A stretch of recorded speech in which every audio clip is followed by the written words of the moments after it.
All right. Here we go. Looks like we are live. Man, where art thou?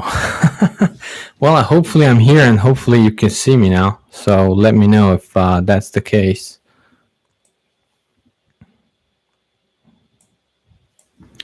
Do we have sound?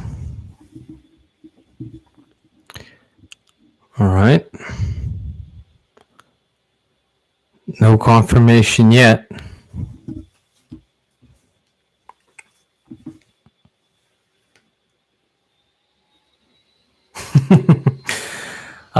So maybe we'll show some feed, but not mine. All right. Thanks for the super chat and thanks for making me laugh. Looks like we are live though, right? Yes. All right. Thank you, my bench. Sound is good. All right. Very good. Thank you very much. Another late night stream here with you guys.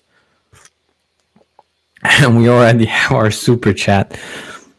Yeah, but he's been asking for a while now, so we'll probably have to show some feed, maybe some cartoon characters or something. All right, so today's show main topic is real estate. Real estate has been in the news lately, right? So, and well, we should talk about it because, in my opinion and in my experience, it was the main way how to get rich or how to make money during hyperinflation. At least that's how sort of we got out of it, my family. So that's the one I know best. Of course, there were some other ones as well in other asset classes. And in one of my members only video, I talked about real estate for commercial real estate. However, that's a totally different deal. I'm not dealing in commercial real estate in the United States. So let's just talk about residential and real estate, where sort of my, I guess I should say expertise, but really experience lies in. So I'm hoping that's what you meant as well when you were waiting for the live show. So I had some issues with the camera and setting up where I can show my other monitor as well. So let me give it a try just so we can have something to talk about.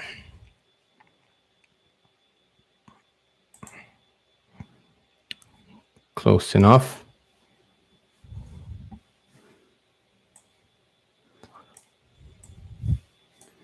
Right, and in the meantime, of course, you can post questions, and I'll try to get to some of the questions as well. So I think the source is flipped.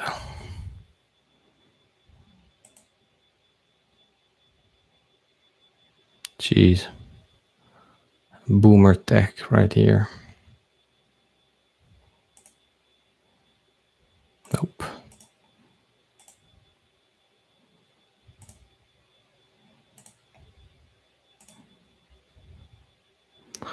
At least I'm back.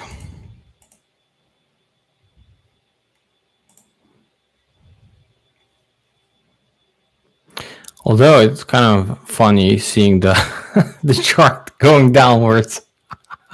Maybe it's something like trying to tell us something in the future. I don't know.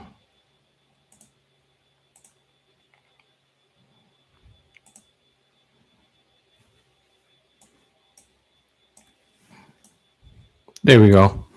All right, we'll cut some of that off. Probably after editing it. All right. Hopefully more of you have joined in the meantime. All right. So thank you very much. Thank you very much for joining. So I just wanted to have some charts up so we can talk about it. It's still flipped. Darn it. Jeez.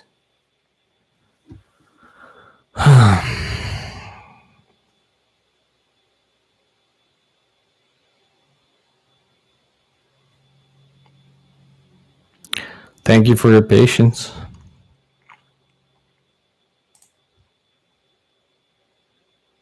Now it's good. How about now?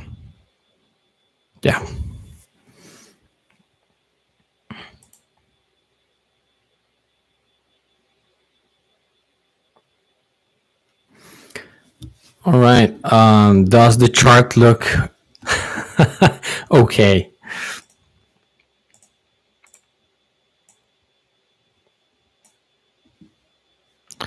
As in, at least time wise. To me, it does. So let's just stick with that.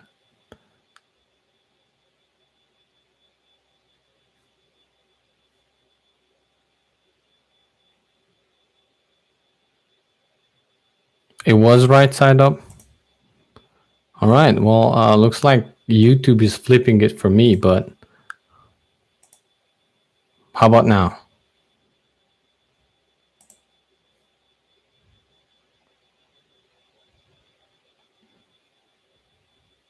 It's good now? Quite interesting. If you could see the studio, the live YouTube studio, it's inverted for me, but I got this chart, so I don't mind. I know, right? YouTube is always flipping the honest creator. Man, that's deep. Thank you. All right. Well, as long as it's good, it's good. So just wanted to have this on so we can have something to talk about or something to look at, because of course this is a scary chart, right? It's we can see the inflection point starting right about here, right about 2020, when I guess we could all feel it. You know, if you were looking at real estate, I mean, it was going up all the time, pretty much, but we could see the inflection point really here kick off. But to be honest, if we take a look at any other parts after a downturn, right, and I just zoomed in towards 1990, and this is, by the way, the Case-Shiller U.S. National Home Price Index. So you can see if I'm zooming out, right, I just, of course, you probably know this, but looking at charts, things look scary all the time, or can look scary all the time if you're in a negative mindset, right? This would be, again, sort of like if you would be looking at this chart towards 1996, you would think, wow, do I want to buy at top of the market? And of course, markets tend to go on for a long time irrationally, right? And now we're at 1999, so on, so on. Now here's the inflection again, more, and by the time we got right to the next crisis, it was 2001. We thought it was a crisis, okay, not so much for real estate, at least, right? And it took more, and of course, zooming out, it was around 2007 when it turned, right? So just to give you a bigger perspective, just because it's top of the market, right? It's that doesn't necessarily mean that it's a bad investment. Ask the Bitcoin guys, how many top of the markets prior the real big top when it hit 55,000 or so was a good deal to buy, right? I'm not saying, of course, buy Bitcoin or anything like that. Anything I say is not financial advice. This is just my opinion and my thoughts, and I would like to share it with you. And I would like to hear your opinion as well. So that this index, I wanted to show you that to give you perspective, right? And then it took some time to turn back up, and then 2016, because if you bought at top of the market, right, you would need to hold at least to 2016 to get even, right? And then off we go, and another inflection point. But for some reason, right, well, if real estate is up year over year around 16%, depending on the market, that's a huge, big no-no. You should not buy real estate because, we're top of the market. But if the stocks go up 16% a year, it's a good year all in. Everybody grab their a Webull app or Robinhood app, and we go all in. At least that's what the media tells us to do, right? And there are a couple of issues with that as well, right?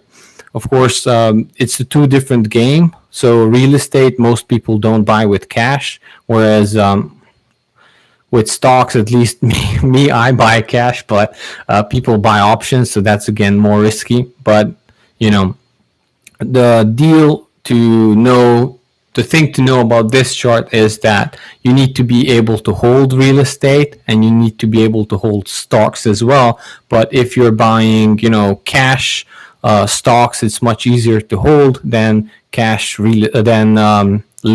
real estate, right? Because it could be in a deflationary period where you're having trouble to rent the place. So you need to calculate that in. And people ask, like, I did a post on YouTube where I noted that a short deflationary period could come before a major hyperinflationary period.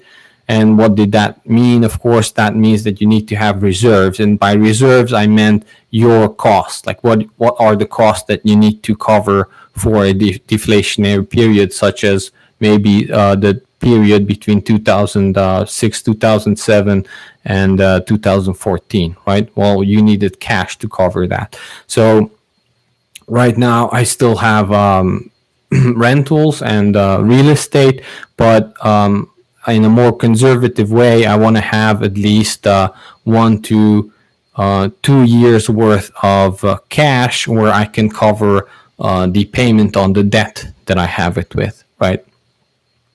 Because if we are turning at some point and it would be harder to find renters, of course, I need to think about that, because during the hyperinflation of Romania of the 90s, a lot of people lost their real estate.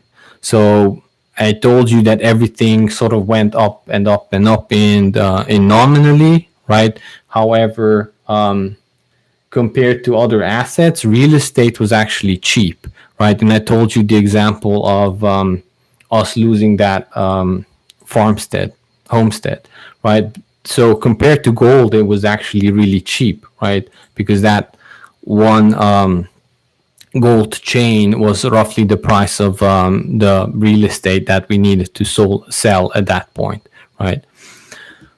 So the deal with real estate is that even during hyperinflation, when it's sort of in a crack up boom phase, it's going up, no question about that. But you might be actually able to pick up real estate during hyperinflation cheap if you have enough cash, because you're not going to be able to get a mortgage during those times. And one of the reasons why I think as inflation will pick up even more, like mortgages will become less and less issued, because banks and those who are lending the money, actually it's not such a good deal for them to lend you, even though like the base points and whatever are low. They know it's a losing game for them if inflation is high, right? So I think what will happen is that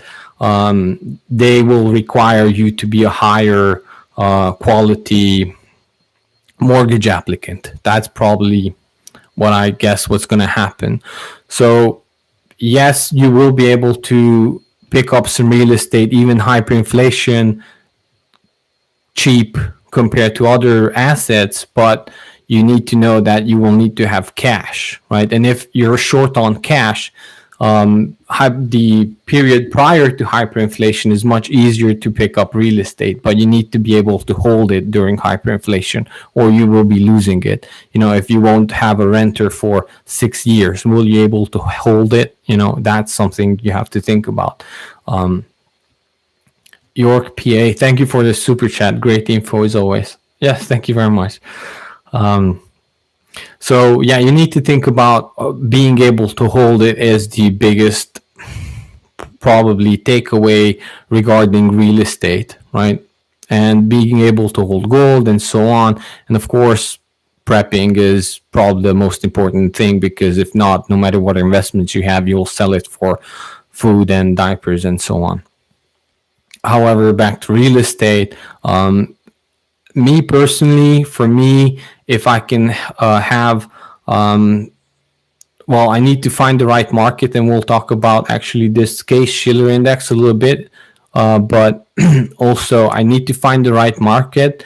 I need to be able to have a mortgage lower than 2/3 of the rent value. So I need to be able to lower my rent at least 30% and still be 35, maybe even 40%, and still be afloat, where my renter is still paying the mortgage, in order for me to for that property to be attractive to me. If it's like a really close to the point where, even if a 10-15% loss in the renter's fee means that I'm going minus month by month, that's no good deal for me in this market. So right market, having enough cash, and people say real estate is location, location, location, and I say location, location, and politics. And you probably, during the pandemic, you probably realized that as well. If you haven't by this time, then I'll let you know, right? So it's completely different market in states that were in the lockdown, and states that were sort of lighter in lockdown or no lockdown at all, right? So at this point, for me, states that have and are talking about lockdowns further, I would not even deal in those states at all. Like, not at all. I would just rather leave. Just buy Campbell's soup and leave at that point. So it's definitely a different market than it was, in 2016. Absolutely, no question about it. But let's talk about this Case-Shiller index. So just let's open Wikipedia, right? Case-Shiller index. And Case-Shiller index is actually tracking, well, it's a bit different, but it's actually tracking the major cities most. Like, I think it's weighted and everything, but it's tracking major cities, right? And those are no good markets for me anyway, right? So that index is kind of skewed for me, where I'm not too interested in that. I'm more interested in local markets. We'll get to some more questions a bit later, but I just want to get through this.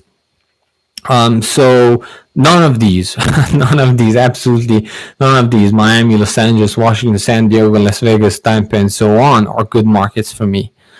Because what happens when a crisis hits, from my observations and in Romania and so on, is actually the top of the market and the bottom of the market suffer the most, because those who are suffering will suffer most, and those who are very rich can cut back.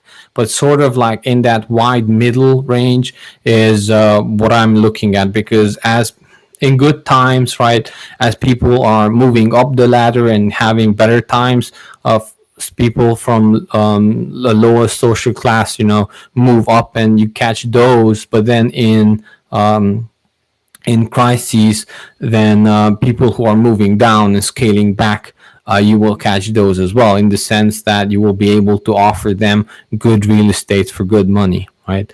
And hopefully all of you have a good deal. The other thing so that's what I wanted to mention, because a lot of YouTubers talk about the Case-Shiller index. Well, you need to take a look at I'm not even interested in these cities at all at this point, right? And again, location, politics. And the second location is sort of like, it's about, well, location, but it's really the people, right? So the first location is truly location, like, does it have a nice oceanside view or something like that? The second location is actually people, but just they don't want to say. It's people based on what's the median income, what's the crime rate, and so on of the location. So they just call it location. The third location is actually politics, but again, they just call it location. So none of these cities would be good for me. Actually, if I would have real estate in these cities, I would probably be selling, because now more than ever, the location regarding to where you work doesn't really count that much. everybody has went, working through Zoom, working through the internet more, and now it's become socially acceptable. It's now more than ever the fact that can you go in by car into your workplace, it doesn't matter too much right now more than ever. So that means, to me at least, people who are overpaying for their quote unquote location in big cities will be moving out. And that's probably, you heard a lot of YouTubers that has been the trend. I think it has been a bit over exaggerated that people are moving out from states to completely different states. I think the trend is now moving out from the city limits to the outer suburbs. That was the higher trend, especially after last summer, right? However, people are moving out from big cities from what I saw, and those are just not markets I'm interested in at all. So there you go. Now, to compare real estate to something else, right? And just to know that, is something really growing or is my measuring stick shrinking, right? That's a good way to talk about inflation, right? So let's take a look at some other indices, right? Here we can see, this is indexmundi.com, and I'm looking all commodities, well, a lot of commodities. So let me know if I should zoom in or anything like that. Right. I mean, it's all green. It's all green. I think the worst was rice, which is really surprising to me. But anyway, that's, ground nuts. Okay, so peanuts. So if you invested in peanuts, you're down 23% or so, right? But if you invested anything else regarding commodities, you would be up, right, year over year. So is real estate, with whatever the percentage, 17%, is it really that overvalued if you're looking at, I don't know, let's just pick anything, really anything. Sugar, import price, 28%. So that just means to me that everything is in a bubble. It's not that real estate is in a bubble, right? To me, that means that pretty much everything is in a bubble. So, and real estate is made up of commodities, right? And there's this person who has a really good YouTube channel who coined the phrase that, let me see if you know what I'm thinking about. It's packaged commodities investment. And I have to look up the person's name. So I'm sorry, I can't remember your name, but I'll look you up. So real estate is packaged commodities. I think Hartman. So he has really good information about real estate, and that he has the Hartman index, where he compares a bunch of other commodities and real estate, and he's right? So real estate is made out of, wood, lumber, right? Rocks, cement, and so on, and copper, and so on. So, if the base prices are up, of course, real estate needs to go up. The only thing where it still hasn't gone up is actually labor cost, probably. But as I told you in How to Get Rich, Ride the Waves, during hyperinflation, that's usually the last, and now it needs to pick up. Or a lot of companies will go out of business because they won't have any workers. So when I also told you in a previous video that, in my opinion, that will trigger the next wave, right? So that will trigger the next wave. I do tend to believe that there will be a pullback before that, a little pullback, but real estate tends to move slower. However, with the moratorium ending, I can definitely see a slowdown, especially in big cities, and even in the Case-Shiller index, that index should be reflected, but don't bet too much on it, right? And I wouldn't either. All right, so another thing to look at is actually, taking a look at Zillow, right? So we were talking about market, the Case-Shiller index, and how about big cities and how it tracks that. So just random cities we can take a look at. This is Jacksonville, right? And you can see the house prices moving up. And what is it? 16% over the past year. Okay, Columbus, Ohio, 17% right here. But you can take a look at like just a total random city. And I'm sorry if you live here and I called your city random.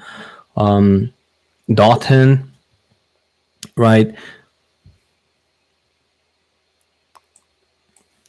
So and here it's a small city if you don't know where it is.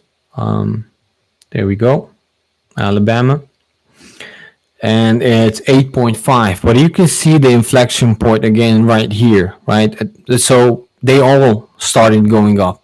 It's not just like it's a local market, local bubble. It's the everything bubble this time, right? And here we are. So around the same time, it started to inflect. However, even though this chart looks scary, it's 8.5%. So that means you don't even see the half of 151,000 on this chart, right? Whereas if you go right here, Columbus, we are right here, 200,000, and half of it is right around here. So from 2014, you could have doubled your money, even if you would have bought with cash, right? Of course, nobody buys with cash, so that would mean a lot more for you because you would be leveraged by mortgage, right? And here you don't even see it, so that just means again smaller cities. Now, I didn't pick Dotton. I'm just showing you some examples, but for me, smaller cities that have a good, diverse job opportunities would be I would be still looking at those, right? And the reason for that is I told you that I'm also looking at being able to cover the mortgage payment at least for a year, and I also need to work out where I have enough a down payment where I can lower the rent in case I need to at least 30, 35, or 40%. So I'm not over leveraging because that's how you lose wealth during deflationary periods or hyperinflationary periods if you picked the wrong city and people are moving out, right? So that is my 2 cents, and I think we're about just a half hour. And I did say that I want to keep this presentation at half an hour. A lot of people I know have a lot of interesting stuff to do, but I'll be staying more. So right now we'll start with questions. So give me a couple of minutes to pull up some questions. And I'll be reading the chat as well.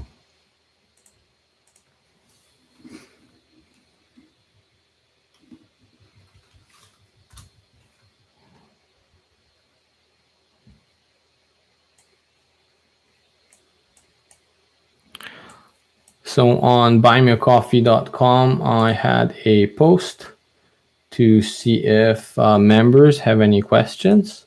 Also on Patreon. So we'll be looking at those first, and super chats, and then I'll be reading the rest of the comments. All right.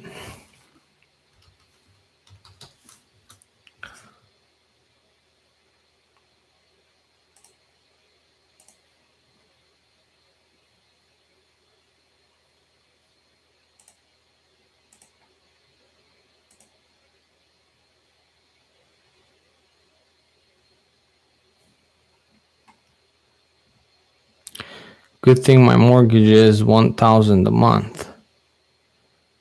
Yeah, that could be high and that could be low. Depends on how much you could be renting it for. If your mortgage if my mortgage on a rental would be $1,000, I would feel comfortable to buy that house if I could rent it at a minimum of 1,500, so 1,500. And that would be the minimum, really.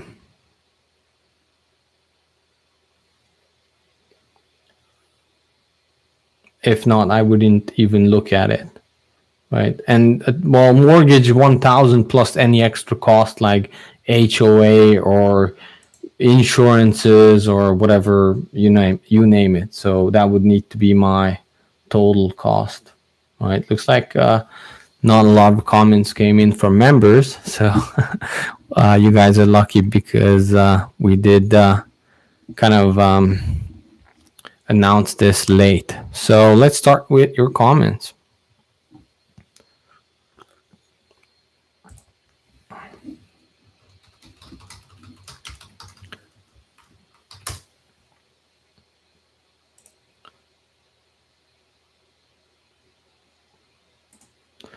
But the first super chat was about feet. So let's show some feet. Here's Donald Duck feet. So I hope that satisfies you. All right.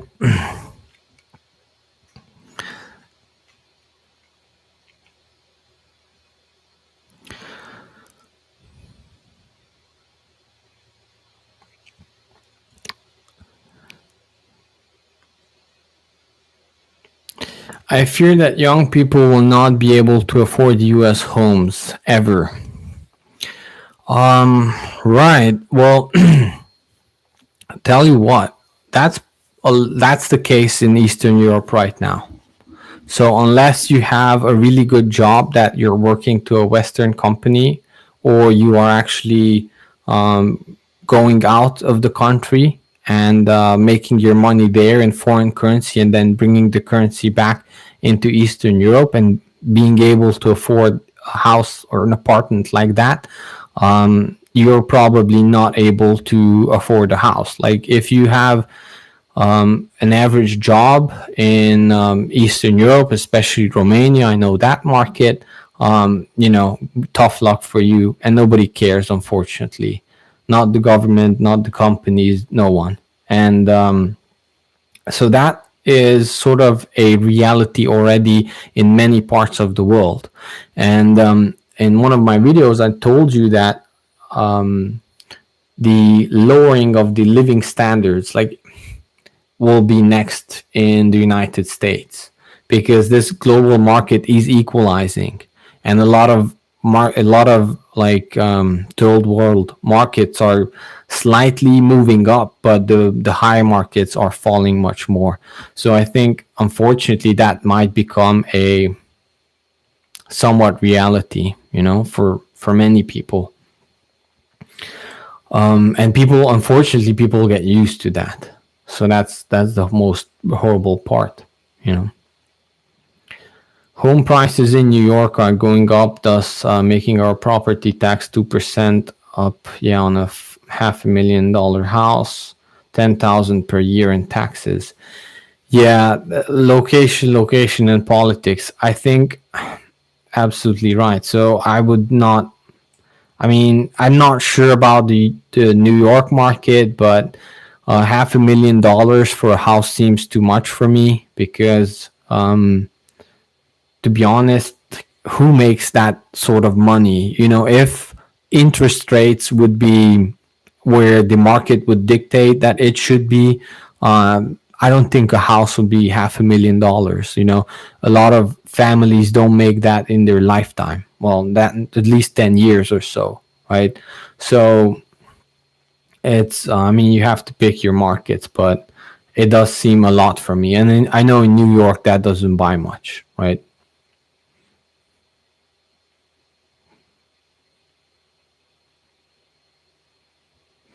Can you show a map of Romania from time to time when discussing cities? Not familiar with the geography. I mean, you you can just load Google Maps, but yeah, I mean, your idea is good.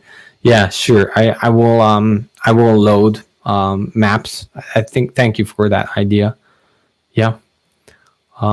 Just to know, I haven't really talked too much about cities from Romania, but I did mention where the parts of Romania where even today the real estate, and since this is a real estate video, is listed in euros and not in Romanian lei, is Transylvania, right? So, I mean,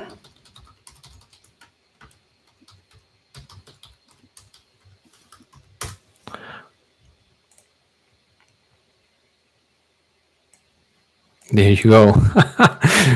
So yeah, Romania, and I am from Transylvania. So the Transylvanian part of Romania, or maybe we need a different political map, but basically this is the Carpathian Basin right here. Everything that's really dark green is mountains, and these are the Carpathians. And west from the Carpathians is Transylvania, the geography of Transylvania.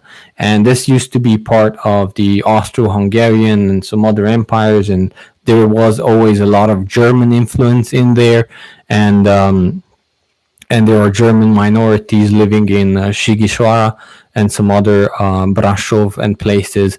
So it was always more connected to the West, whereas before the Romanian Kingdom united, Moldova was sometimes part of Russia and occupied by Russia, and yeah, and and Romania was totally different. So, but yeah, I mean, I don't have too much to say right now about the geography of Romania, but I think it's a good point, so I should probably bring that up.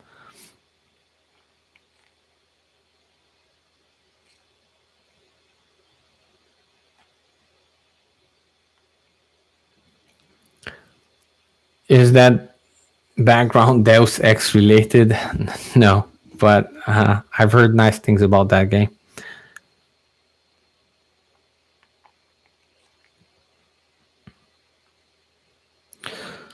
So Silver Sport bought his house in California after the last crash for 1,500. It's worth 45,000. There's no way I'd pay 45,000 for my house. Well, that makes you think, doesn't it? Right? If you wouldn't pay the amount that you have in your house right now, that makes you think. But then again, I'm like that with stocks and many other things, right? So I'm not saying that it's not overvalued. It is, but it could be a crack up boom where they never return. That's my thesis. That just because prices are going up, that doesn't mean that it will come down. What might happen is eventually salaries will pick up to where compared to a salary, an average person or average family's income, these prices become normal, or normalized. And that could be many different ways. One is that it could be that the real estate in major cities are falling, right? Or it could also mean that they are stagnating, but the salaries are catching up to it. Which at that point, right, if we are continuing on a hyperinflationary spiral, it means that another wave is starting, or if it's transitory, which could be, then that means that's where it stops and price is normalized. It's just if you were holding cash in your bank, now it's worth much less, right? Of course, by the way, since our last live, or since our last video, Chairman Powell kind of clarified what hyperinflation, what transitory inflation means to him, and right, and I think in the interview with either was it Mario or well, I did mention that transitory inflation to me means that the rate of inflation, that inflection point of inflation is different, right? And then it normalizes to the previous level of inflation. So the speed of inflation is changing, and that just means that the car is going with 60 miles an hour, then you accelerate to 120 miles an hour, and then you quote unquote slow down again to 60 mile an hour, right? And pretty much that's what he meant as well. So that means to me that if a house is worth cost, I'm not sure what it's worth, but what it's cost $500,000, what needs to happen eventually, that is that and if it's an average house, that needs to normalize, and that can happen two ways, right? It can fall in price, which could happen, or I think it's more likely that it stagnates or falls a little bit in price depending on where it is politically and geographically speaking, and then the average salary goes up or it inflates. And it could mean that the salary goes up, or salary plus stimulus is now enough to someone to afford that rent or to afford that home. But I think that definitely. So, by the way, when we were getting poor, right, as a country in the hyperinflation in Romania in the 90s, this happened as well. Salaries were always kind of tracking, well, trailing, I should say, not tracking. There we go. Inflation. It was not that the prices were not increasing or the salaries were not increasing, but what was actually happening while we were getting poorer and poorer was the time difference between when prices were increasing for food, for energy, and for real estate, and the time difference of 6 months or 1 year or something like that by the time the salaries have increased. Once, of course, after that first 2 years, after the economy tanked, and then it was sort of picking up again. Right? So it's the time difference between when your necessities in price are increasing and by the time you can afford it. And if that is kept like that and just keeps on moving, then you're always poor, basically, right? And everything just goes up nominally. It's kind of hard to understand, but yeah, I'll bring it up more and more in future videos.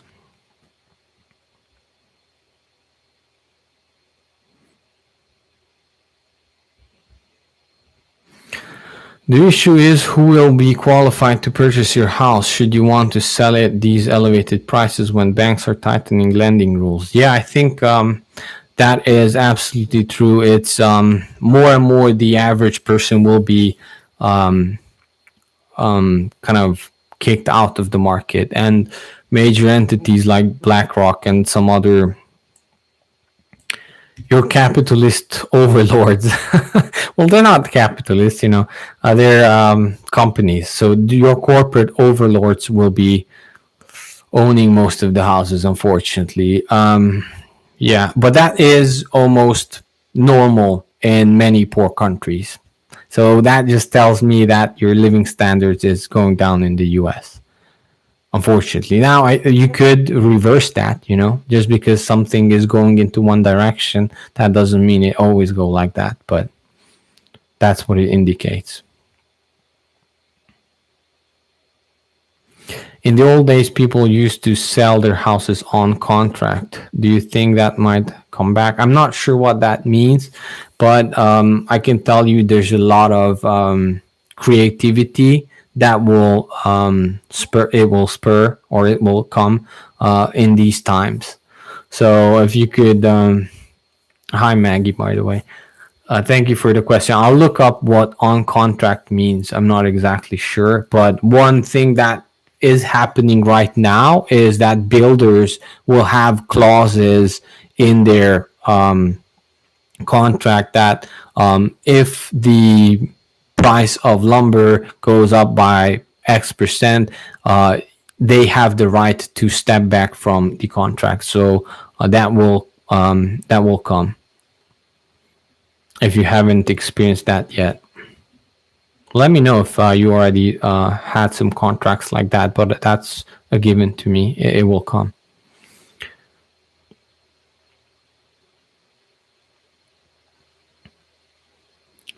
Could the rent be collected in something else during hyperinflation?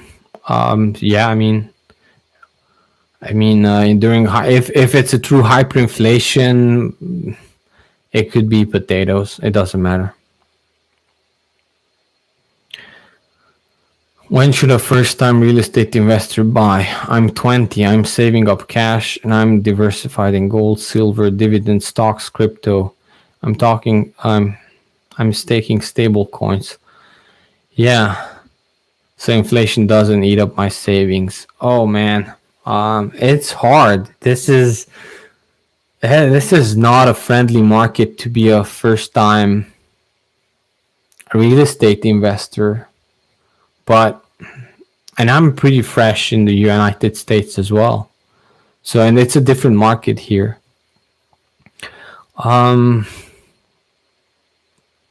think you could definitely, I can still try to find deals for myself. So you can find deals as well. And I just gave a couple of indicators what I'm looking at, right? So, yeah, you could still do it. The United States is still probably the most fertile ground, and real estate is actually really good for inflation. It might not be the best for hyperinflation because a lot of people will be losing real estate during hyperinflation. However, to hedge against inflation, it is good because you're shorting the currency, and your short is 30 years. It's your mortgage contract, right? So you're betting on devalued currency. So by the time you are paying it back, it's a win. And even the CPI, right, or the inflation that is acknowledged, whatever they say, it's like 4% or something like that. And you get a mortgage that's 3% or 3.5%, you're actually doing good the first year, right? That they're giving you free cash at that point, right? So, and but you need to be able to hold it. So that's what people don't concentrate on because they are used to the good times. And every investor is like, the last crash was, deflation was in 2007, right? How long was that? A lot of people who are now investment advisors, weren't even in the business back then. So how do they know how to act on those situations? I don't know. Do they know? Consult with your investment advisor. So it's a different game. You have to, but you can play it. And so real estate would be my biggest chunk of the portfolio, but I agree with you on being diversified on everything else, because in case something goes wrong, you'll be able to touch something else in order to cover real estate if that's going, or whatever my debt would be to cover that. But those could be going down as well. So if it's a deflationary spiral, then it's a losing game, almost any investment. So that's why I advocate for having enough cash.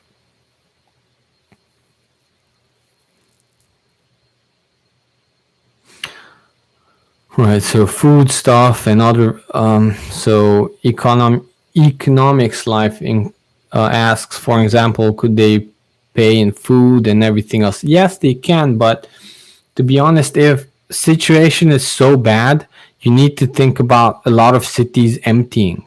So if you have an apartment in a big city, downtown in an apartment complex, will those people be able to pay you in anything?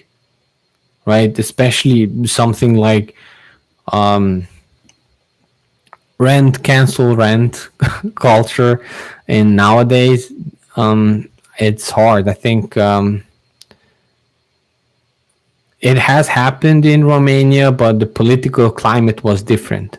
So I told you that we were going from a centralized government into a decentralized economy. We were going in the other way back then. So we had at least that for us. In Romania, where most would argue we're going in a different direction today, everywhere, not just the United States. So should I sell and leave? I mean, it's your call. I'm looking to invest in Arizona multifamily units so I can live in one side and rent out the other. House hacking is always a good idea for me. I can't give advice, and I'm not too familiar with the Arizona market and where it is. But if just think about, and I mean, again, for me, for my example, if I would be able to cover the full mortgage, even if the other side is not rented, then that would be a good deal for me. But I don't know your background. I am not an investment advisor, but for me, as long as I would be able to cover the full mortgage for a year, even if the other side is not rented, and then you get lucky and it's rented, and you get really lucky and it's a good tenant, then that's probably the best thing I would do. Was there resentment with Germans buying factories? Yes, there was. Real estate in high inflation, or were people happy that someone was buying? Well, we were happy, but a lot of people did have resentments. So Tim is talking about my when I was talking in previous videos about our experience in Romania during the 90s hyperinflation, where a lot of foreign investors came in and bought up real estate, factories, and land with German marks, and actually even Turkish lira back then. So a lot of the land was bought by the Turks. The agricultural land, by the way. So there was a lot of resentment, but to be honest, if you were out of your job, for 6 months, there was no government help or anything like that. You didn't necessarily care if your new boss spoke German or not, right? You were happy to be back in the factory and be able to, buy food or put food on the table. So it did feel, a lot of people, I think my audience and me and some other audiences and some other YouTubers are much more well versed in what's actually happening. But think about, I think 90% of the people, or whatever that percentage is just living day by day and consuming media and just, living day by day, month by month, week by week. They are not entrenched or interested in what's happening in the background, right? As long as entertainment is there, you're fine. So that was the case in Romania as well. Not so much as it would be now, but a lot of people were just, well, it's life, let's just go to work and not care. But what happened was actually in a members video. But yeah. It actually helped. So it helped a lot of people. So it wasn't like a huge resentment, but you could feel it that there were some tensions.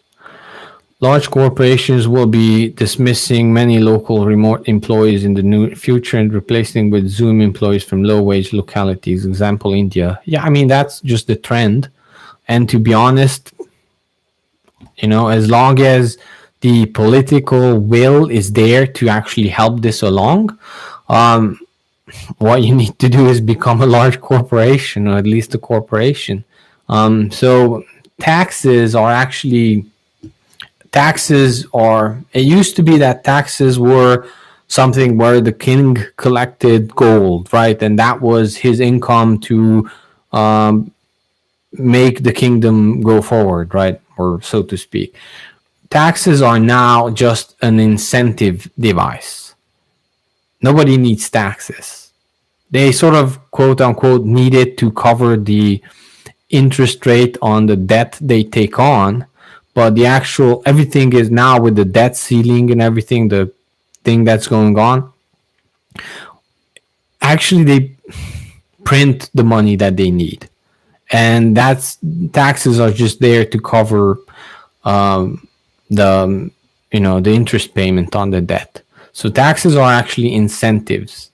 Like if you think about taxes on smoking, taxes on drinking, or taxes on cigarettes, taxes on real estate, or negative tax, it's just what the government wants you to do or wants you not to do. So as long as imports or exporting labor is not taxed, that means the actual government wants you to do this, right? So the government wants you to open your company and employ people from India. And that might be large corporation, small corporation, or individual. So it's all coming from upstairs in this sense. You can get angry with large corporations because they are in bed with the government, but yeah, it is what it is. The situation will become dire globally. Big cities will be, I agree. Big cities will be hit the hardest. Absolutely. That's always the case because big cities can only exist artificially. And by artificially, I mean that they need to be kept up. Now we need, quote unquote, big cities for high culture and, other stuff, and to be productive, or we used to need it, right, for factories and so on. Now we don't even have factories, I guess. So there was a need, but it was all artificially kept up. And as we are moving away from artificial and back to real, they become less and less important, and the people who are in will get the sour taste of reality. Talk about what happens if there's a huge deflation for 3 to 10 years and no big business or banks lending cash. It's the end. It's the end, my friend. 3 years is probably okay, but 10 years deflation would be too much for the current economy as it is right now.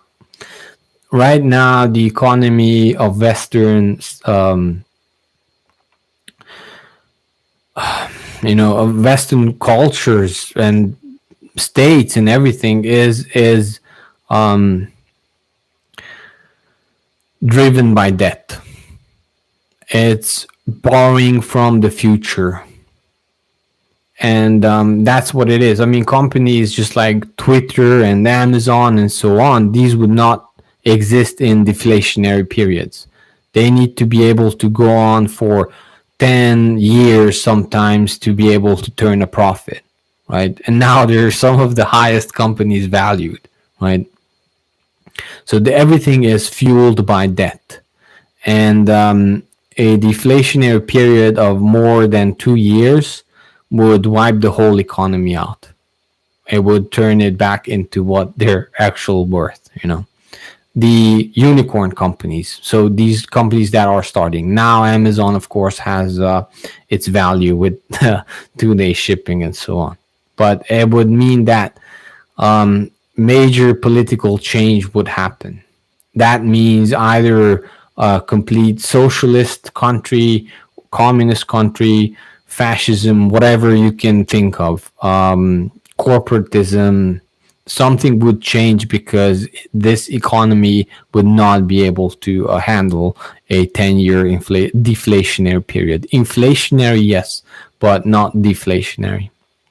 Thank you very much for the super chat. Some guy says, God bless my friend. I hope you and your family are well. Thank you for your insight and honesty. Thank you very much. God bless you and your family as well.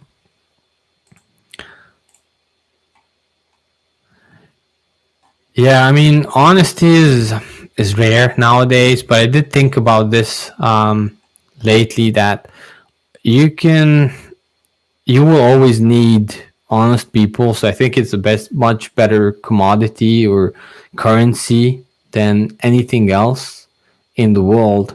But I was thinking only to a certain degree, because at really big, huge corporations, my guess is that a lot of dishonest people don't want honest people around them, because that's a liability for them that they could whistleblow or something like that, right? So you will always have a need for good, honest people in society, but in artificially kept up mega corporations, I think that might not be the case at the very top, because reliability takes over, in the sense that you can rely on someone else that they will not spill the beans. So you will, like, it just makes sense. I thought long and hard about this, but it makes sense why some of these positions, like why a lot of these type of people fill it, and they search for someone who is also, in the same pot as they are. But thank you very much for the super chat. It's just a much better way of living life anyway, so who cares what they do?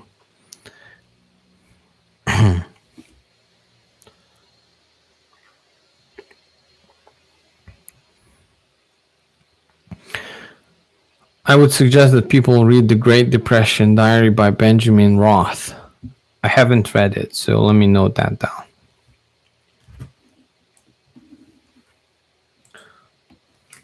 Thank you.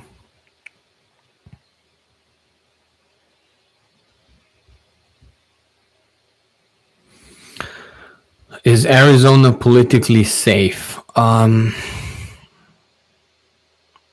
don't know. I'm not too familiar with Arizona. From what I've heard, it's pretty good, but I don't know. I would like someone else to answer that. And I'm assuming the question is from a real estate point of view.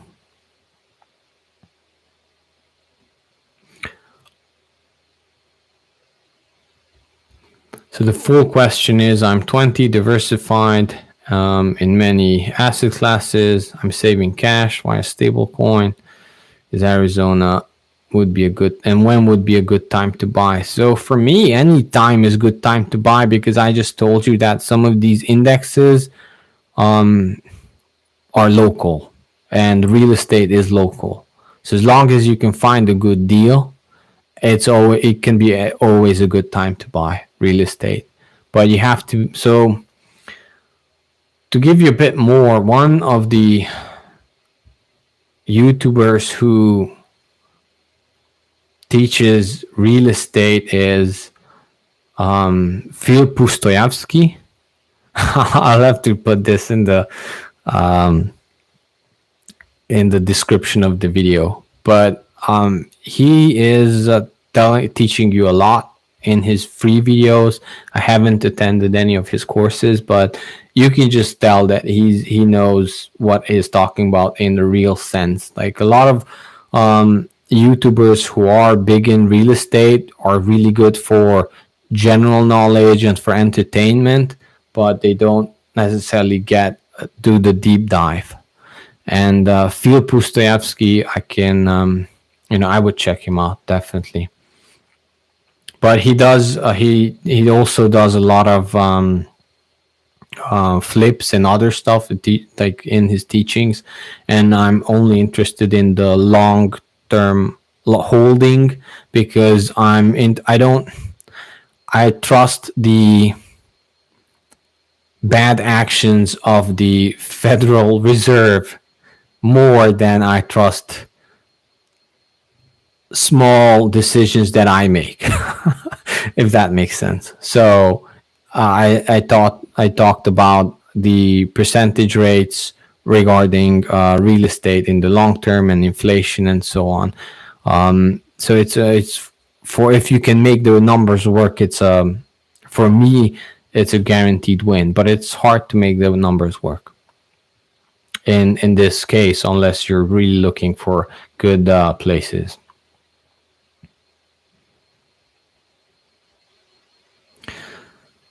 Post-economic collapse, LinkedIn, 20,000 jobs for criminals. Yeah. Do you think people who turned to alcohol abuse were people who were trying to warn people of the coming inflation? Sammy. Yeah. No, I don't think so, because I think they were prepared, right? I think they were prepared. By the way, so if you haven't watched my previous video about vices and addictions during hyperinflation in Romania, I highly advise you watch that. And I will have a link to that video. I think it's probably the most important video that I have shared so far, and probably will be always in the top, because no matter what investments or whatever we talk about in these talks or in my videos, a lot you have to know that you can be a very rich slave, right? And you can be a slave to your senses and your physical desires, and you can always lose all of it in a very, very short period of time if you're not watching out for yourself or your loved ones. So please go ahead and watch that video. It's a slow paced video, as you're probably used to now, but take time and watch the video. Do you see any way socialism can help be back in the US? Yes, of course. Yeah. I mean, it's just because people say that things are coming and you'll be happy and own nothing, that doesn't mean that it has to be like that, right? So we lived during communism, and a lot of people lived and died during communism and never saw anything else but communism, right? And one day it just changed because it couldn't go on for a long period, right? So a lot of there's a quote about power, that power is like a shadow, right? And small people can cast a big shadow. So power is perception.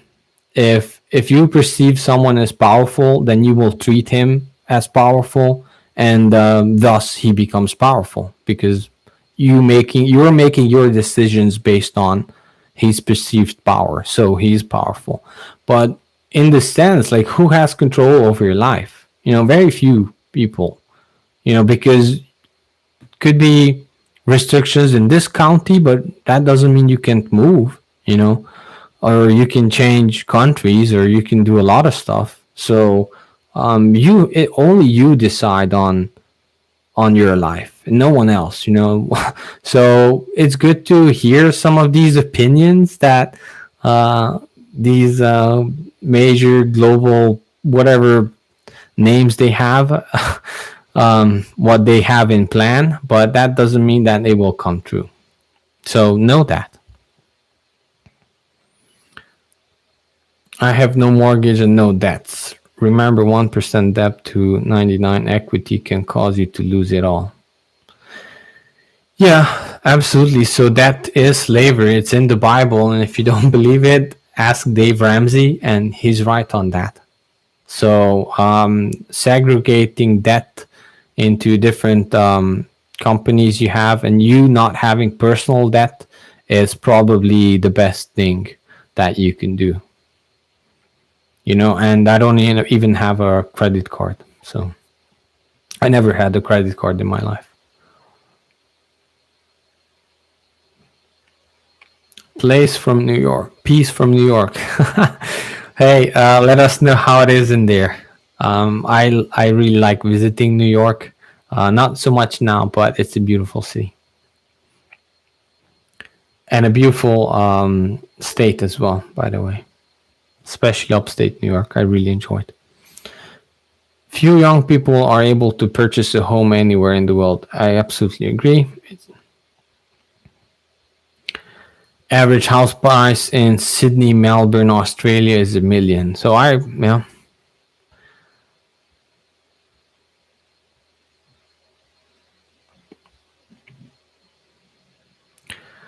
will the Fed's obsession with keeping interest rates low will keep the housing prices high? Yes, and they are kind of stuck in this game now. So that doesn't mean that it will inflate a lot more, but I think it will keep it somewhat high. So at this point, it's just a numbers game, and they keep printing, so everything is going up until people get scared and they don't buy it anymore, and that price, and people still don't have to sell. So it's going to be inflated for a while. And usually when I make predictions like this, the market turns. So expect that. They have eliminated the bond vigilantes who kept the markets in check. Yeah, the free market is, it's not really free if it keeps its eye on the Fed all the time, is it now?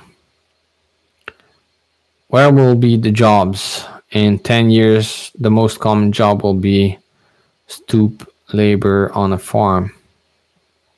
Hard to tell, yeah. I think farm jobs, but I think there's a lot of automation in farms. So I think the United States was relying a lot of imported labor from our Mexican friends and some of our South American countries. And I think as more and more automation is coming in, that will no longer be the case. As if you ever seen a tractor by itself moving, you will know that what I mean.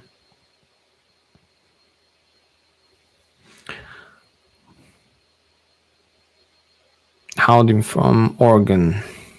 Howdy. Powell is an apologist. Reminds him of Bernanke. Yes, he does. And his gang in 2008. Very bad vibes, Okay, a few more questions. Let's see. Maggie, on contract, is people used to sell their home to individuals without mortgage company?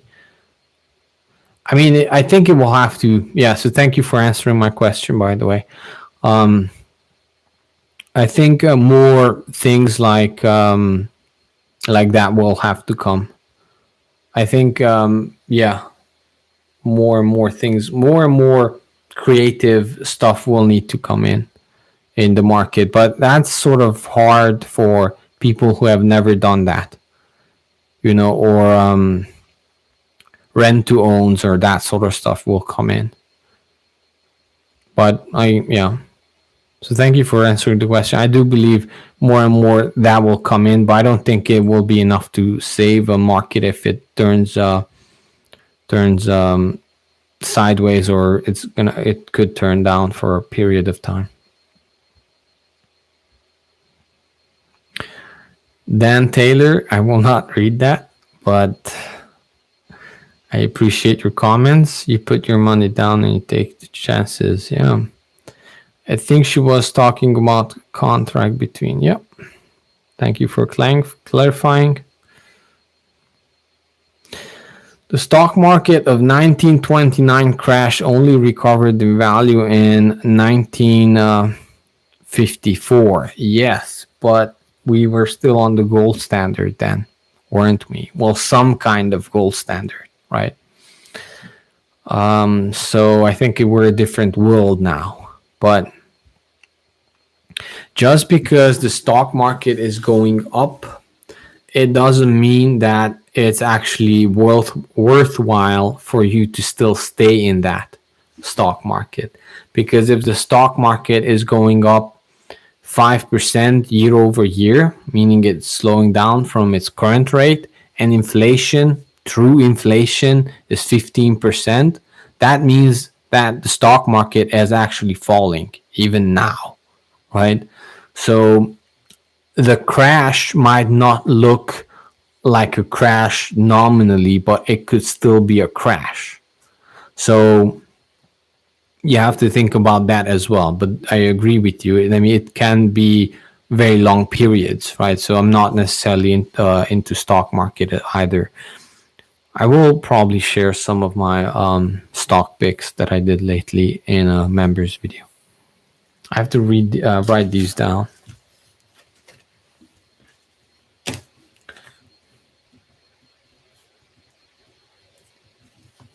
Well, one is agricultural ETFs. I'm not giving stock advice. I'm not giving stock advices, but one thing that I've added more was agricultural ETFs and water and that sort of stuff.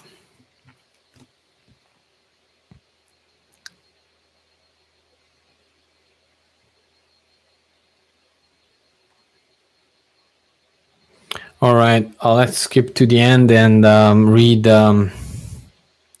5 more comments. Sorry, you guys, it's just not enough time. Yeah, smash the like, everyone. So thank you for reminding that. I feel that I keep forgetting that, but yeah, please like the videos and leave your nice comments. It really helps me a lot. So thank you very much.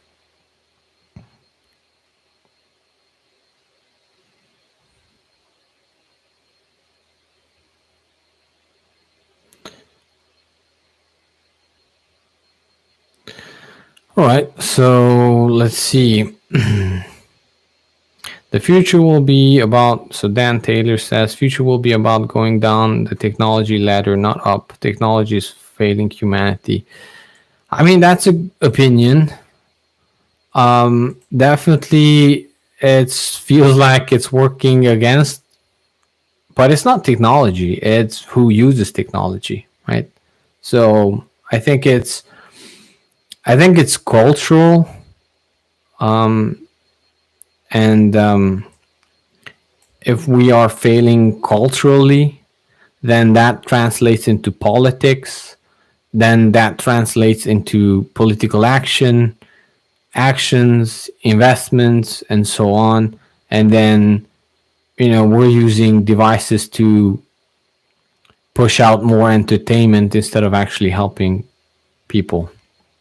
So if the motto today would be something probably like, give me liberty or give me entertainment, unfortunately. So, but that doesn't mean it has to be true for you, right? So we don't have a TV, we don't have a television in our home.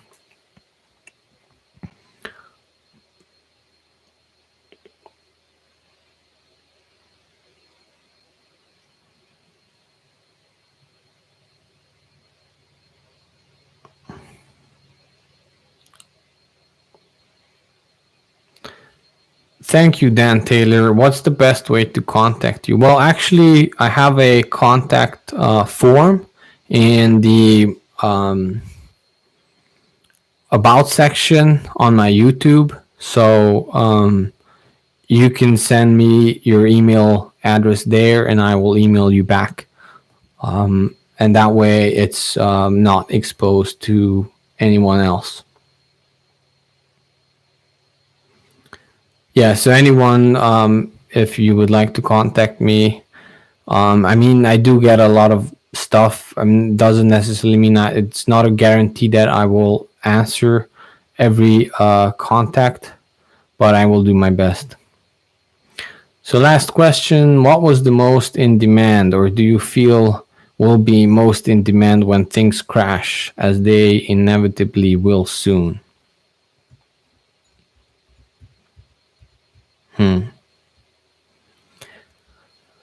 Well, I think I think the biggest risk right now is the supply chain breaking again. I mean,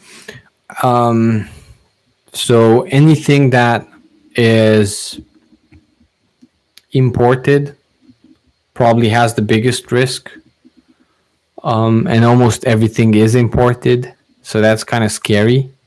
But now with the government debt, the debt ceiling not being raised, um, somebody made the point that the coast guards will not get paid, and they already went through that not so far, not so much back in time, and the coast guard is actually the ones that need to be there to for the imports to come in. So yeah, if now we're sort of in emergency spending mode in the United States, so we'll see what happens by November. But the supply chains could break further down if the Coast Guard doesn't get paid. So that's one thing that I would look at. And then what would be big in demand? I mean, what is important for sustaining life, right? That would be most in demand. And regarding supply chains and regarding energy prices and energy and the pipelines and all what happened in these last 2 years and things breaking down. So whenever there was a spike in lumber, oh, it's the supply chain. Whenever there was a spike in gasoline prices, it was the supply chain, it was the, well, these things, it's the best comparison I could give you is like a 20-year-old falling, while skating on ice, and an 80-year-old falling while skating on ice, right? So if the economy and everything would be working like a well-oiled machine, whatever breakage or small breakage in the supply chain or anything like that, it would be able to handle it fairly well.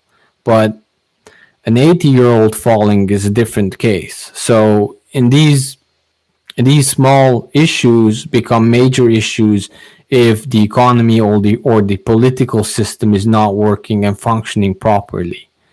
So more and more, or the frequency of these things happening, increasing, the frequency increasing means to me that there's an underlying bigger problem, right? And that was the case in Romania as well. It was always something and someone's fault, or some unintended consequence, or some international entity, or there was always something. Like one about potatoes, by the way, right?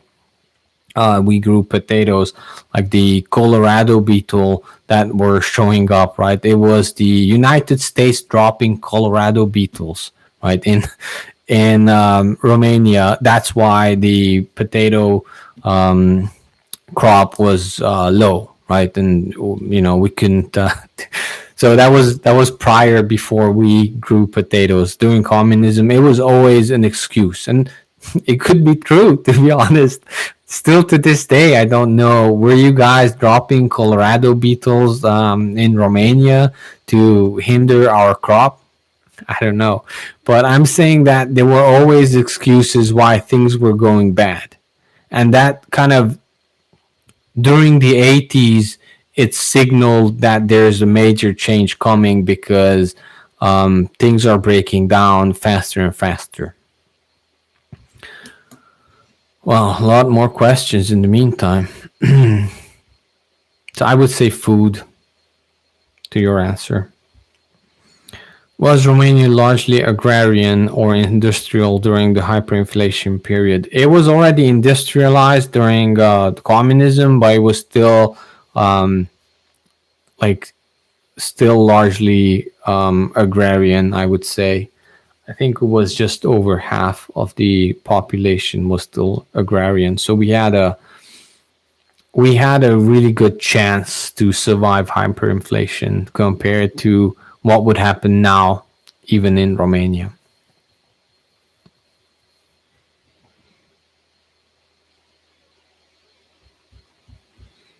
Supply chains are just a technology. Yeah.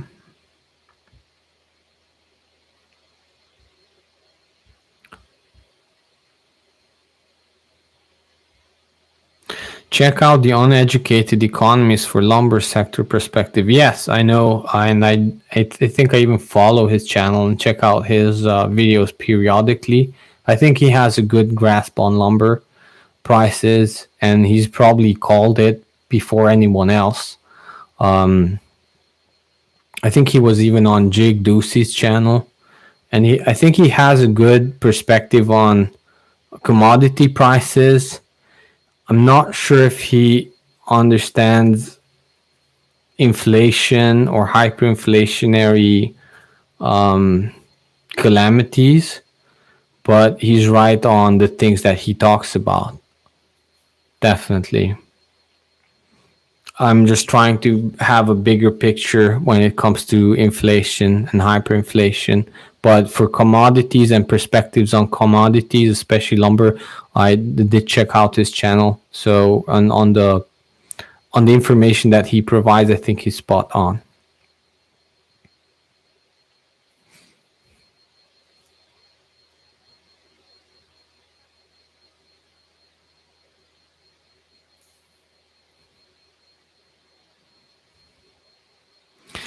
Michael Vincent DiCario, finally another real estate question. Yeah, I'm looking like another 27 minutes over what we estimated, but whatever. You guys are fun. So let's talk some more. Where do you see the housing market in the United States going? So I don't like to make predictions. I'm not a real estate advisor and so on. Consult with your own advisors. My opinion is that it's not the top in many markets because sentiment is actually low. So if you look at buyers' sentiment, that has already turned, and prices have not.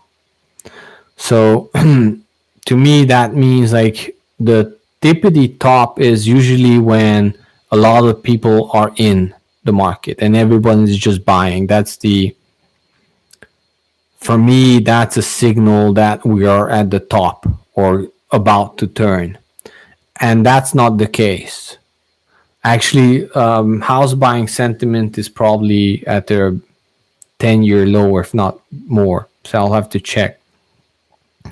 And check that for me as well, please, while you're in the chat. But for me, that means that it's not the top. But I think it's the big cities and surrounding areas and smaller cities are in a totally different market now.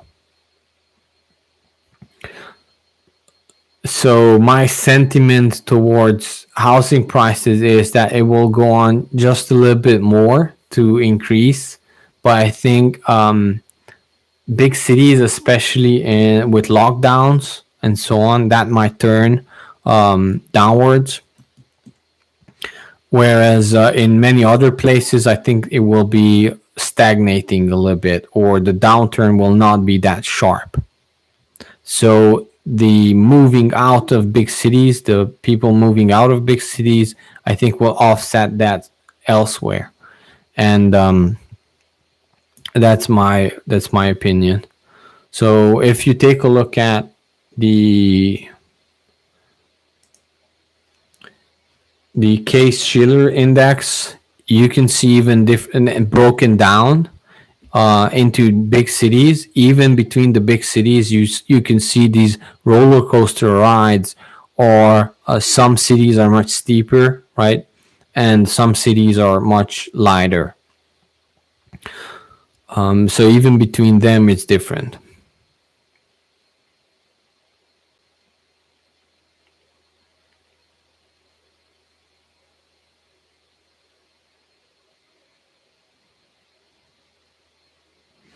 That's my opinion. I would love to hear more of your opinions. But that, yeah. By the way, for stocks, I think it's actually retail is all in. I think I read an article where the retail market, as in the average Robinhood app investor and Webull app investor and so on. By the way, I use Webull as well. So I'm not necessarily against that, but I'm saying that they are all in to from what I've read. So that means the stock market is in a totally different place, whereas in the real estate market. But I do see the real estate in big cities, it could have a change in turning. So I did at one point, if you remember, I did a community post that I took some profit. And it was also investments in commercial real estate, but on the stock market. So, and it was mostly in New York and some other areas where I just saw it with the new wave of things and the lockdowns coming in again. I thought it was over, but looks like it's not. So I didn't want to hold the bag anymore, and I was in profit, so I took that. And that was stocks and real estate together. But I do see actual physical real estate. There are still really good opportunities.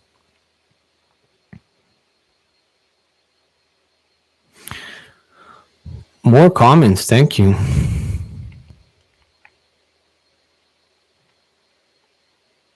Charles Hugh Smith blog. I haven't checked it out. I'll check it out.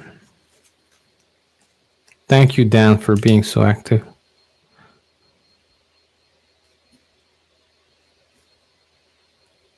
All right. Paper product prices are sky high. Can't buy paper cups now. Yeah, you actually, when I wanted to invest in paper was just before the pandemic. For cardboard, because I thought it would be good, and I didn't. I didn't, but that's when I wanted to invest in paper mills, because I thought like with all the shipping going to increase, cardboard will do good, and I haven't invested. So yeah. Heresy Financial is great resource. Yeah, I follow him. He's a really wealth of knowledge, and he breaks it down to layman's terms and so on. So I really like him. Yeah, I agree. OS crates. And he's on top of things too. So I like him a lot. A lot of good content. Thanks for the great content. Thank you very much. Managed to sign up the Star Path Academy subscription. Thank you very much for subscribing. I really appreciate it.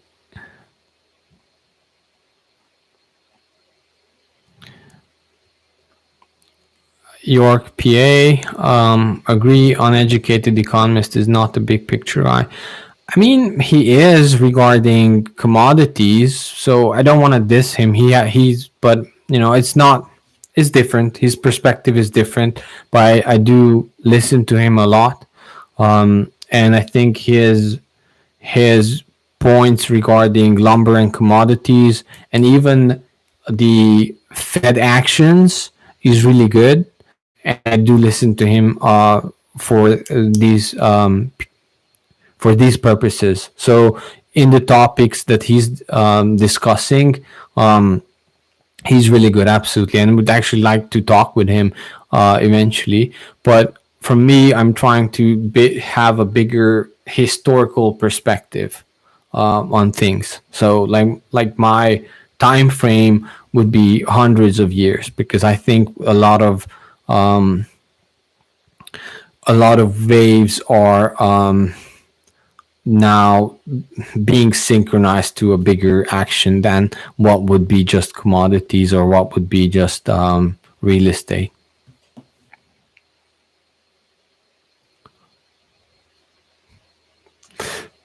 Yeah, I'm not sure about if I want to be in a Bog pod. So human vegetable. I can't wait to live my government provided bog pod and share my room with dozen people who don't shower. Yeah, I'm not sure if I would want that.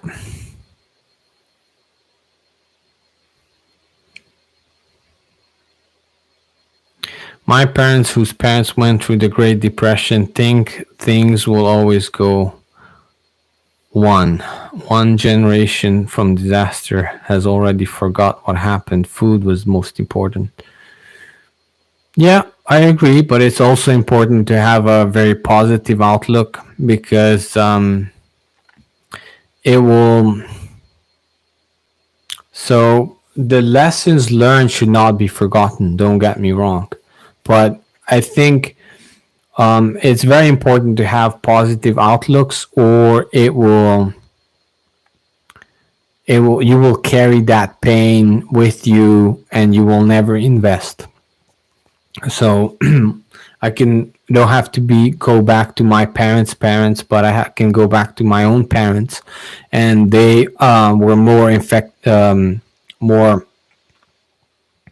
you know touched by the hyperinflation of Romania because I was fairly young back then, so I wasn't really affected in the sense that it was just life for me as I knew it as always. But for them, it was much harder psychologically, and that because of this, they had a very hard time of trusting people. Right?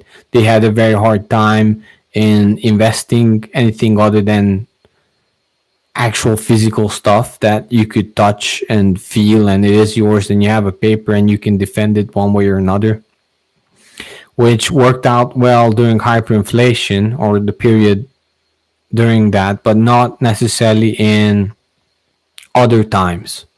So it did limit them, right? And that limitation was passed down to me as well, right? So while it's important to have these lessons, right? You could also miss out on a lot, and not just investment wise, but also human connection wise, right? So having a positive outlook for the future is probably the most important thing, even during these times or whatever times are coming, because a lot of people who had positive outlooks these times made a lot more because they saw this as an opportunity. So one of the main, you know, topics of all my videos was not having fear, getting rid of fear in your life, right? And I keep on saying that because it's more important, because with fear you won't be able to do anything. Is fear freezes you. So having testing the waters, being optimistic is very important as well. But I agree on the lessons learned need to be kept. And unfortunately, it's only, yeah, I think there was a study where only 25 years is the memory of of like a society. Like anything that happened 25 years ago, they just forget.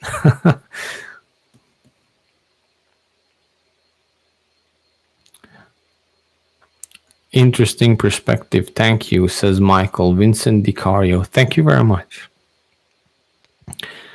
My home has tripled in price in 10 years. Very sad. Well, I mean, depends on what you do with it.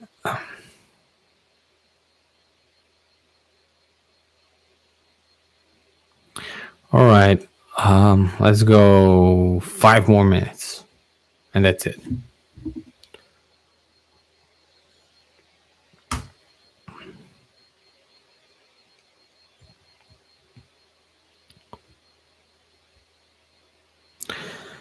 Steve Thomas says, I can't pronounce Cochize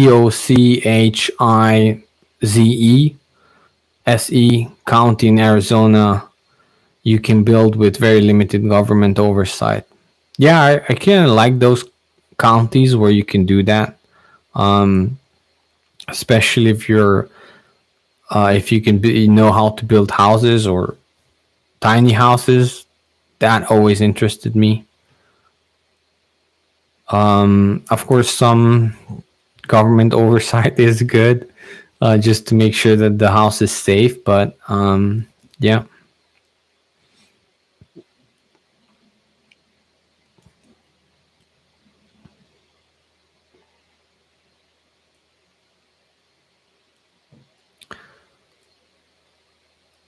Live a contented, low stress life. I completely agree with that, Dan. It's probably the biggest secret for a long, happy life.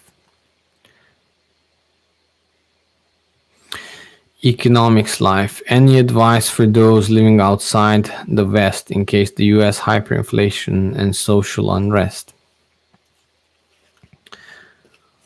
Outside the West, I mean, it depends on what country you are in. A lot of countries that are quote unquote outside the West are actually their biggest trading partner is the United States. So for them, if the United States is having trouble, then it will trickle to them as well. So that's just a reality. But I think we will be looking at a more equal playing field between the major powers. The United States is an empire, but now there are contenders, I should say, with China and the BRICS countries.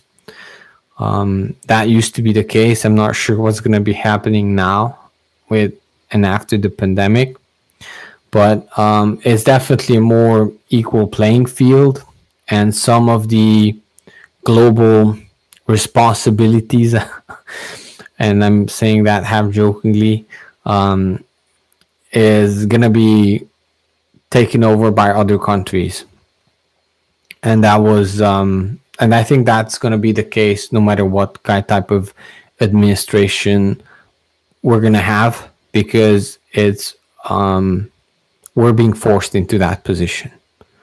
So it depends on how it happens. It could happen slowly, it could happen fast and abruptly, but I think that's the case.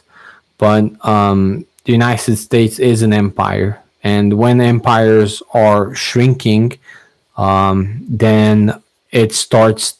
The problems usually starts on the peripheral, the ends of the empire, right?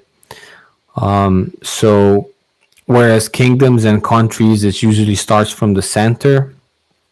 So I think the peripheral, I have to pronounce that, the edges of the empire will notice the problems first. And that could be that their debt is in United States dollars. And while the United States dollars are quote unquote printed here at home, and being pumped into various assets classes, that doesn't necessarily mean that they will have a lot available for them. So I was talking about that short deflationary period. So they could have a lot of calamities on their own hand. But as long as it's more isolated from the United States, which I would, have a hard time to find a country like that, then it could go its own path. I think the best countries would be the ones that have a big middle class, that have a consumer base, because a lot of countries in the East that are up and coming actually didn't have a big middle class consumer base, and they were relying on the United States to consume everything that they were producing. And there are bigger, as bad as you think the United States is, a lot of countries have even bigger political problems. So choose that choose wisely. I still have a really good faith that the US can resolve its problems in a good way. And I already told you that I have a very positive bias towards the United States because that's how I was raised, probably. But yeah, that's my opinion.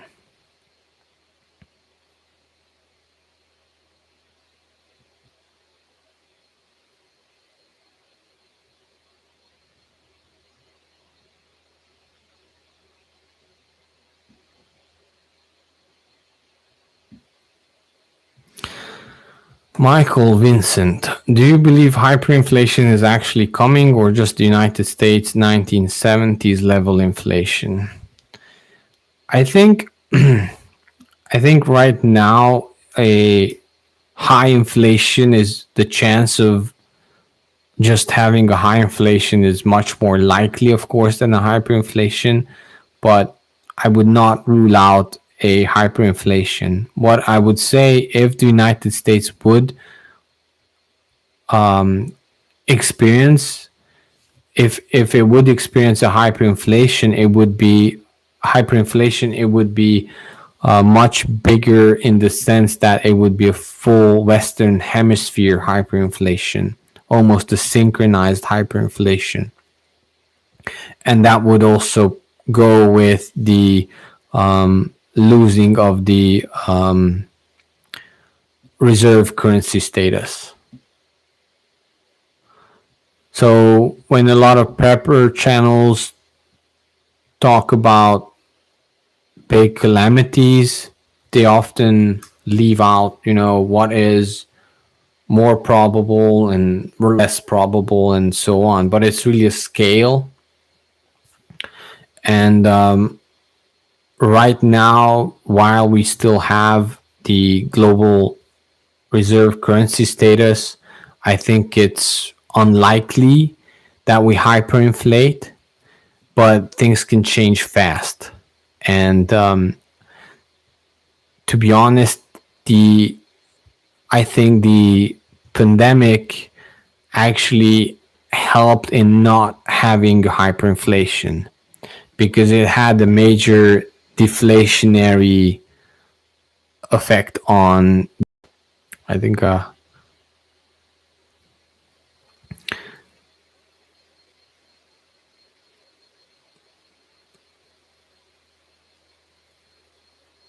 so I think it's possible, definitely possible. However, all my bets are not on hyperinflation just yet. A scaled sort of longer high inflationary period is where I have most of my investments. But as a backup plan, I do prepare for that as well. Thank you for the super chat, Michael. Thanks for answering my questions, my friend. Thank you very much.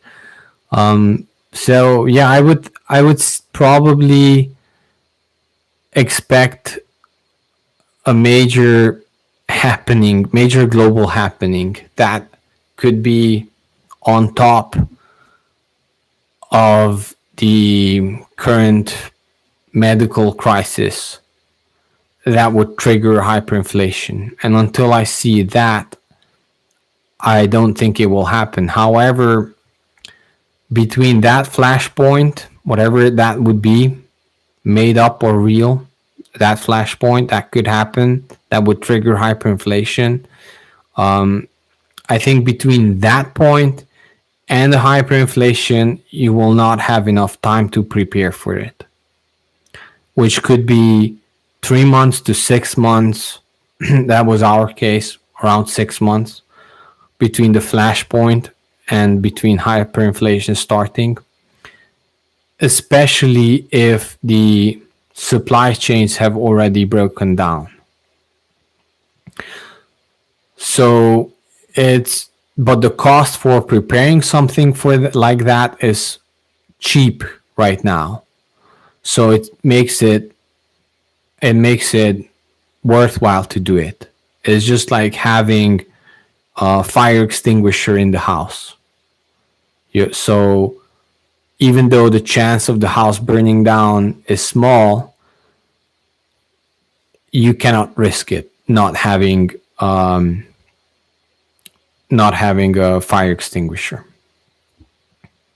So I think of it like that, as a hyperinflation. But just a high inflation could wipe a lot of people out as well.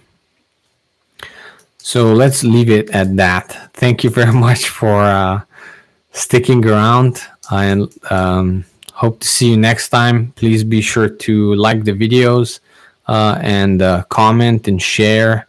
And thank you very much for all the great questions and super chats.